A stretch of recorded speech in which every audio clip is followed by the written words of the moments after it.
Good evening, my friend. As the last light fades from this day and the world settles into its quiet rhythm, I want you to know that you've found a sacred space tonight. Maybe you're sitting in your favorite chair or lying in bed with the weight of today still pressing on your shoulders. Perhaps you can hear the gentle hum of your heating system, the distant murmur of traffic outside, or the soft creaking of your house as it settles for the night. This is your sanctuary, for the next few minutes, a place where you can finally exhale and let your guard down.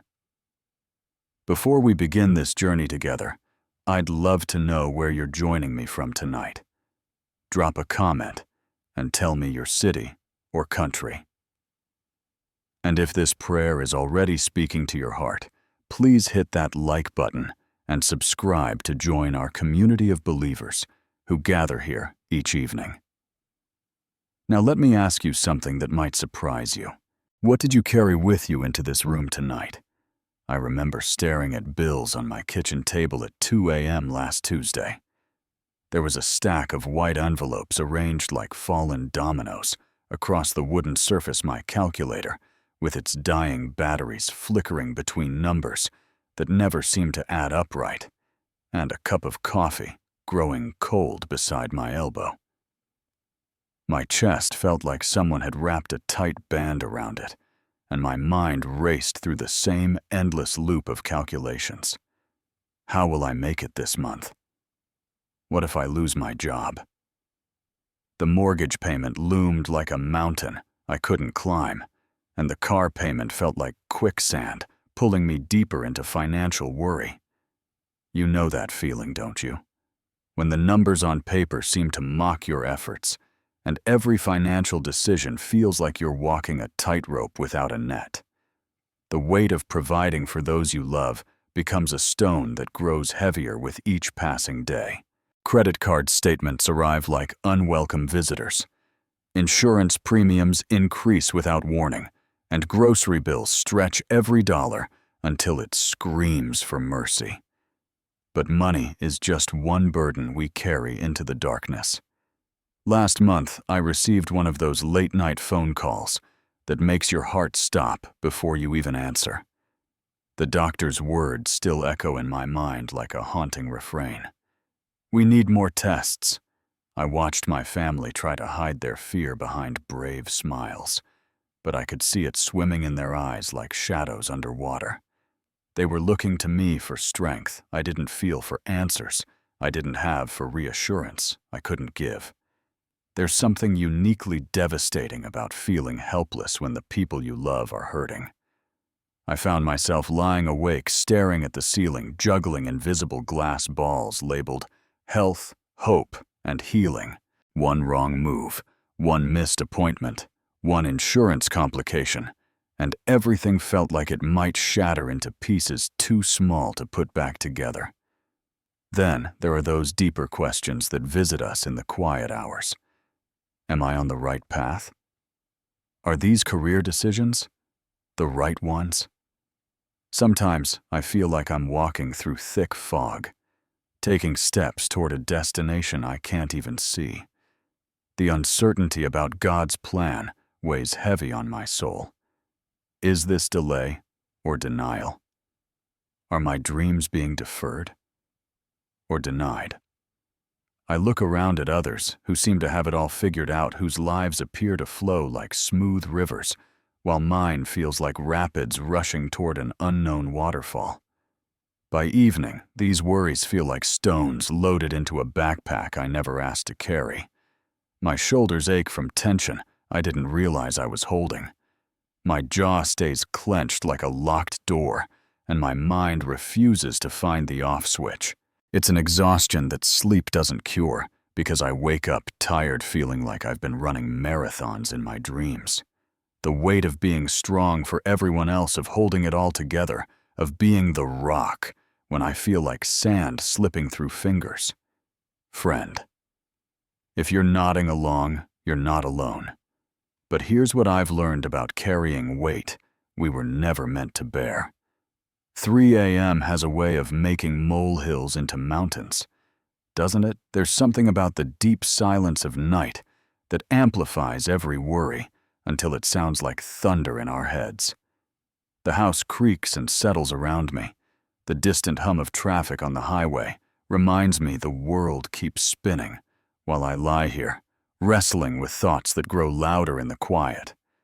Every concern becomes magnified in the darkness. Every problem seems insurmountable when the rest of the world is sleeping peacefully. I used to think I was the only one awake at those ungodly hours, the only one wrestling with fear, while everyone else rested in blissful ignorance. The heating system would cycle on and off, creating a rhythm that seemed to match my racing heartbeat. Outside my window, streetlights cast long shadows that danced like restless spirits, and I'd wonder if this is what it means to be truly alone with your troubles. Some nights, heaven itself feels silent. I'll kneel beside my bed or sit in my chair, forming words into prayers that feel like they hit the ceiling and bounce right back to me. God, are you there? Do you really care about my small problems when there's so much bigger suffering in the world? The doubt creeps in like fog rolling across a harbor, thick and disorienting. I look at other people's social media posts, their smiling families, and successful ventures, and wonder why their prayers seem to get answered, while mine feel like they disappear into a cosmic void. Where is that peace that surpasses understanding I've heard so much about? Everyone else seems to have clear direction, obvious signs of God's favor, while I stumble around in spiritual darkness, feeling forgotten in my pain. Prayer becomes monologue instead of conversation, and I start to question if I'm doing something wrong, if there's some secret formula I haven't discovered yet. Meanwhile, I've exhausted myself trying to fix, manage, and solve everything with my own strength. I make lists until my hand cramps, create strategies until my brain feels like an overheated computer with too many tabs open. I research solutions online until 2 a.m, consult with friends until their advice contradicts itself, and plan contingencies for contingencies until I'm mentally drained from fighting battles on multiple fronts. My mind becomes a war room where I'm both the general and the foot soldier, trying to anticipate every possible scenario and prepare for disasters that may never come. I can't think my way out of this anymore. The harder I try to control outcomes, the more they seem to slip through my fingers like water through a broken dam. Sometimes we need to reach the end of ourselves before we can discover the beginning of God's intervention. There's a moment when pride dissolves like sugar in rain, when we finally whisper the words that feel like surrender. I can't do this alone. The tears that come aren't just sadness. They're the deep exhaustion of a soul that's been carrying burdens too heavy for human hands. In that breaking, something sacred happens. It's the crack where light begins to enter the place where God meets us in our powerlessness. But it's precisely in this place of complete helplessness that God shows up with possibilities we never imagined. Surrender isn't giving up. It's letting go of the illusion of control. I learned this lesson watching my nephew learn to float in the community pool last summer. He thrashed and fought against the water, convinced that if he stopped moving his arms and legs, he'd sink to the bottom. His instructor kept saying, "Stop fighting the water. Trust it to hold you." The moment he relaxed, stopped struggling, and let the water support him, he floated effortlessly on the surface, amazed at how simple it was once he stopped resisting. There's a profound difference between resignation and surrender. Resignation is passive defeat, throwing up our hands and walking away from the battle. Surrender is active trust, making the conscious choice to transfer the weight of our concerns to someone infinitely more capable of carrying them. When Mary received the angel's message about bearing the Christ child, she didn't resign herself to an impossible situation. She surrendered to God's plan with the words, "Let it be unto me, according to your word." That's the kind of surrender that changes everything. Real strength isn't holding everything together by the sheer force of our will. Real strength is knowing when to stop striving and start trusting when to quit. Fighting the current, and let the river carry us toward the destination God has prepared. Tonight, we're going to practice this sacred art together. First, we need to name what we're releasing. Jehovah Jireh, my provider. I place my financial worries in your hands. Not just the general anxiety about money, but the specific concerns, the mortgage payment due next week, the uncertainty about my job security, the college fund that isn't growing fast enough, the retirement account that keeps shrinking. I release my need to figure it all out tonight. I release my compulsion to solve what only you can solve. Now let's make this physical. Imagine your hands are clenched into tight fists holding on to every worry, every plan, every attempt to control outcomes. Feel the tension in your fingers, the ache in your knuckles. Now, slowly, deliberately open your hands. Let your fingers uncurl. Feel your palms relax, your wrists soften. This is what surrender looks like in the physical realm. Your shoulders are dropping. Your jaw is releasing. Take a deep breath in through your nose, and as you exhale, breathe out the need to control. Breathe in trust. Breathe out striving. Jehovah Shalom. You are my peace when circumstances aren't peaceful. Jehovah Rafa. You heal what I cannot fix. You mend what I cannot repair. We declare God's character not to convince him of who he is, but to remind ourselves of who he's always been. Think back to the last time you thought your world was ending, the crisis that felt insurmountable, the problem that seemed too big for any solution. Where are you now? Here breathing, surviving, often thriving beyond what you thought possible. He carried you before. He'll carry you again.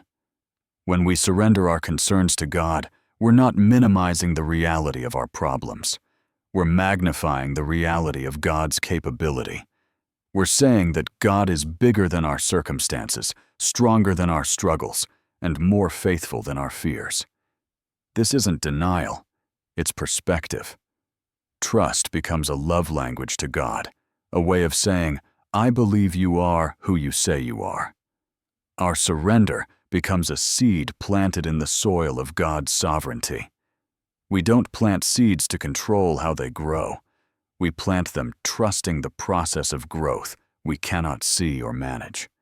In the same way, our released worries become opportunities for God to demonstrate his power in ways we never imagined. I can feel it beginning to happen in your spirit right now. That gentle shift from striving to trusting, from grasping to giving, from resistance to rest. Your breathing is slower. Your heart rate is settling. The mental noise is quieting to a whisper. This is where the miracle starts to unfold, not with drama or fanfare, but with the quiet transformation of a surrendered soul. What you're experiencing right now isn't positive thinking or mind over matter. This peace that's settling over your spirit like a warm blanket on a cold night is supernatural.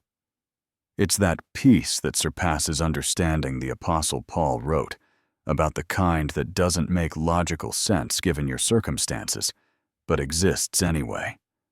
This is God's gift to hearts that choose trust over control. I've experienced this peace in hospital waiting rooms while loved ones underwent surgery.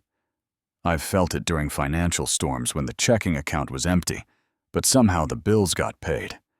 It's like being held by invisible arms, surrounded by a presence that whispers, I've got this, when everything visible says the opposite.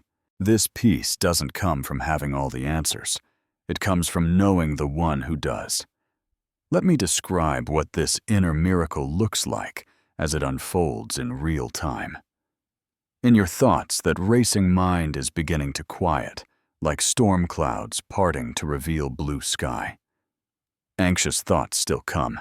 They knock on the door of your consciousness, but they don't stick around to unpack their luggage.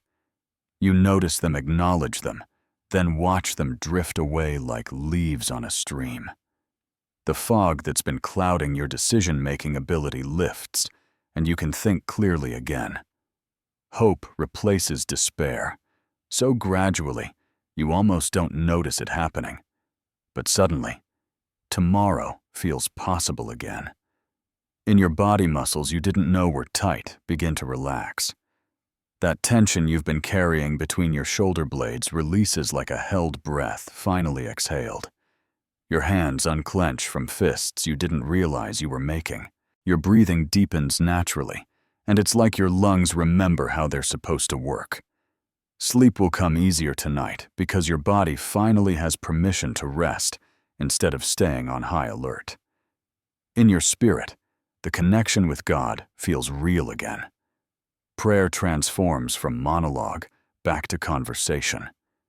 You find yourself saying, "Thank you," for small things you'd been taking for granted. The roof over your head, the food in your refrigerator, the loved ones who call just to check on you. Gratitude surprises you by showing up uninvited, and suddenly small blessings become visible that were always there, but hidden by the fog of worry. This is divine peace, friend. It coexists beautifully with uncertainty. You don't have all the answers, but you have peace about not having them. You don't know how things will work out, but you're okay with not knowing because you trust who's working them out. Here's what I've learned about God's timing that might help you sleep better tonight. God's delays are not God's denials. That promotion you've been waiting for, that relationship you've been praying for, that healing you've been believing for, the delay doesn't mean no. It often means not yet, which is entirely different. What feels like silence might actually be God working behind the scenes, arranging circumstances you can't see, preparing hearts you don't know about, orchestrating solutions you haven't imagined. Think about Joseph, sold into slavery by his brothers, spending years in prison for a crime he didn't commit. From his perspective, those were lost years, wasted time, God's silence in the face of injustice. But looking back, we see that every betrayal, every setback, every delay was positioning him to save nations from famine. David waited years between his anointing and his coronation, hiding in caves, while Saul hunted him. But those wilderness years taught him dependence on God that made him a king after God's own heart. Some answers come in seasons, not moments. Some breakthroughs require preparation time that looks like waiting time. What you're experiencing right now isn't punishment. It's preparation for something better than you've imagined. This peace I'm describing isn't a one-time experience you can check off a spiritual list. It's a daily choice, a practice, a way of living. Tomorrow morning you'll wake up and have the opportunity to choose surrender over striving again. When new worries knock on your door, and they will, you'll remember this feeling and choose to let go instead of holding on.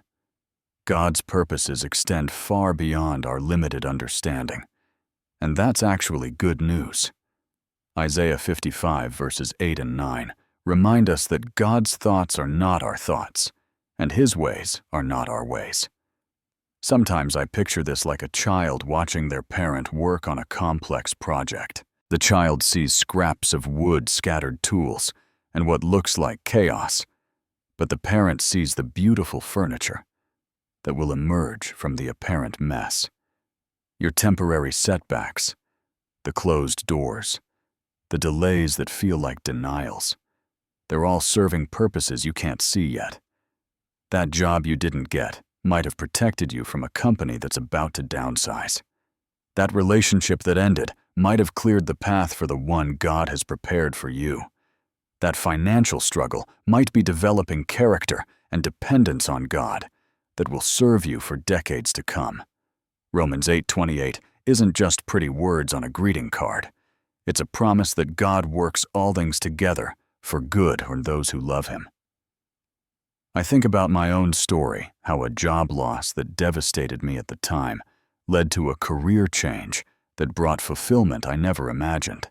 How a health scare that terrified me actually brought my family closer together and helped me prioritize what really matters. God writes straight with crooked lines, creating beautiful stories from chapters that looked like disasters when we were living through them. We see one chapter at a time, but God sees the whole book. He knows how your story ends, and He's writing it with love, wisdom, and purposes that will make sense when you see the completed work. But how do we recognize God's purpose unfolding when we're in the middle of unclear circumstances? Look for the small confirmations that feel too perfect to be coincidence. A friend calls with exactly the encouragement you needed to hear. Resources appear just when you need them. Not abundance necessarily, but sufficiency at the right time. Doors close that you realize later were protecting you from paths that would have led nowhere good. Watch for internal changes too. Maybe you're developing compassion for others who struggle because you understand struggle now. Perhaps your pain is becoming empathy that helps you comfort others going through similar trials. Your forced dependence on God during this difficult season is building spiritual muscles you'll need for future assignments. Even your priorities are rearranging themselves as you discover what truly matters versus what you thought mattered. There are mysterious coordination of events that feel like divine appointments. You meet exactly the right person at exactly the right time. Information comes to you through seemingly random conversations. Opportunities arise that you never could have manufactured through your own networking or effort. These aren't coincidences. They're glimpses of God's invisible hand orchestrating circumstances for your benefit. Learning to partner with God's purpose doesn't mean becoming a passive passenger in your own life. You're an active participant, but you're learning the difference between forcing outcomes and flowing with God's direction. Prayer changes from demanding specific results to asking, "What are you teaching me? How are you preparing me? What are you developing in my character through this experience?" Your faithfulness in small things during this waiting period is preparing you for bigger assignments later. Your consistency in trusting God, when you can't see the outcome, is building a foundation that will support greater blessings than you've imagined. The patience you're developing, the character being refined, the dependence on God being cultivated, these are the real treasures emerging from what feels like an empty season. For those struggling with finances tonight, God provides in ways we don't expect, through channels we never anticipated. For those wrestling with relationship challenges, healing happens in God's timing, through processes that restore what seemed permanently broken. For those facing health concerns, peace comes in the process, regardless of outcomes, because you discover that God's presence is more valuable than physical comfort. For those confused about career direction, clarity comes step by step, not all at once as you take faithful steps in the direction of His leading. Your story isn't over. It's still being written by hands that never make mistakes. Tonight, I choose peace over worry. This isn't denial of my circumstances. This is an active decision to trust God with what I cannot control. Jehovah Shalom, I place every concern that's been weighing on my heart into your capable hands. You've never dropped anything I've entrusted to you, and I believe you won't start tonight. Let me be specific about what I'm releasing as this day ends. My financial situation with all its uncertainties, I place it in the hands of Jehovah Jireh, my provider who owns the cattle on 1,000 hills. My family's needs, their health, their futures, their dreams, I entrust to you who love them even more than I do. my own future, the career decisions, the relationships, the purposes. I can't yet see clearly. I place them in your hands, because you hold all my tomorrows. The health concerns that keep me awake, the relationship struggles that drain my emotional energy, the purpose questions that make me doubt my path. I surrender them all, because carrying them has only made me weary without bringing solutions. I sleep tonight trusting your plan, believing your timing, resting in your protection. While you rest tonight, remember that the God who watches over Israel neither slumbers or sleeps. Psalm 121 verse 4 promises that he's alert and active even when you're unconscious. Your dreams are safe in his hands. The worries you carried into this room tonight, they don't have to follow you into sleep because they've been transferred to someone who never grows tired of caring for you. Tomorrow's grace will meet tomorrow's challenges. You don't need tomorrow's strength today. You just need today's trust today. Nothing is lost in God's hands, even while you sleep. Every prayer you've prayed, every tear you've cried, every effort you've made, it's all being woven into a tapestry of purpose that will take your breath away when you finally see the complete design. Picture yourself as a child in your Father's arms, completely safe, completely loved, completely protected. Every worry you carried today has been transferred to him. Your breathing slows as you feel the security of being held by someone stronger than any problem you face. Even your subconscious mind can rest tonight, knowing that God is alert, working, and orchestrating circumstances for your good, even while you sleep. Sleep becomes worship when you trust him with the hours you can't control. Rest becomes an act of faith when you believe he's working even when you're not. Your peaceful sleep tonight is a testimony to his faithfulness and your trust in his character. If this prayer brought you peace tonight, would you share it with someone else who needs rest? Leave a comment below with your own prayer or testimony of God's faithfulness. Let's encourage each other because we're stronger together than we are alone. Tomorrow night I'll be here again with another prayer for whatever burdens you're carrying. Subscribe so you don't miss these moments of connection with God and with others who understand the journey of faith. Until then, sleep well, knowing you are loved beyond measure, protected beyond your understanding, and held in hands that never let go. May God's peace guard your heart and mind tonight. May your sleep be deep and your dreams be sweet. May you wake with renewed trust in his goodness and fresh hope for the day ahead. Good night, my friend. Rest in his love.